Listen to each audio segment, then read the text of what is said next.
एक एक नागरिकता। यह ध्यान देने की बात है कि यद्यपि भारतीय संविधान भारत में एक संघीय व्यवस्था की स्थापना करता है, किंतु यह एक नागरिकता को ही मान्यता देता है।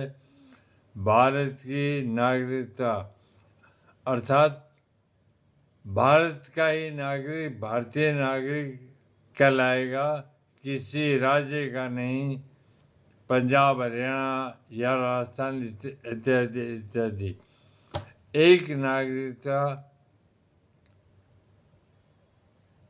का प्रावधान भारतीय संविधान में नागरिकों के लिए किया गया है। राज्य की कोई अलग नागरिकता नहीं है। प्रत्येक नागरिक को नागरिकता से उद्भूत वे सभी अधिकार, विशेषाधिकार और उन्मुक्तियां प्राप्त है, चाहे वह देश की किसी भी प्रांत का निवासी हो। अमेरिका में स्थिति बिल्कुल भिन्न है। अमेरिकन संविधान में संघीय सिद्धांत को कठोरता से लागू किया गया है। अमेरिका में दोहरी नागरिकता है, एक तो संघ की नागरिकता और दूसरी उस राज्य की नागरिकता जहाँ व्यक्ति पैदा हुआ हो और स्थायी रूप से निवास कर रहा हो। दोनों प्रकार की नागरिकता से भिन्न भिन्न अधिकार और कर्तव्य नागरिकों को प्राप्त होते हैं।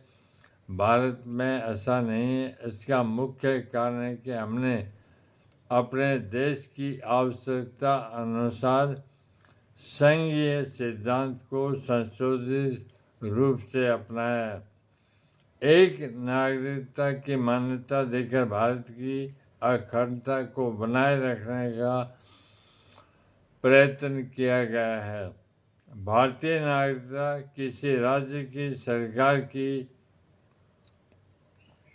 नागरिकता नहीं है, वरन स्वयं संविधान द्वारा प्रदत्त ऐसी शक्ति है जो प्रत्येक व्यक्ति को राष्ट्रीय एकता के सूत्र में बांध देती है।